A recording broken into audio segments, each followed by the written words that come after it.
యేసు రక్తమే జయం. పరిచర్య ప్రైజ్ ద లార్డ్. జనవరి 5వ తేదీ 2024. ఈరోజు దేవుని వాక్యము, వారి దుఃఖమునకు ప్రతిగా సంతోషమిచ్చి వారిని ఆదరించెదను. విచారము కొట్టివేసి నేను వారికి ఆనందము కలుగజేతును. గనుక కన్యకలను యవ్వనులను వృద్ధులను కూడి నాట్యమందు సంతోషించెదరు.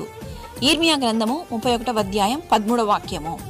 క్రీస్తునందు ప్రియులారా, నా జనులు నా ఉపకారములను తెలుసుకొని తృప్తి నొందుదురు. ఇదే యెహోవా వాక్కు అని దేవుని వాక్యం సెలవిస్తుంది.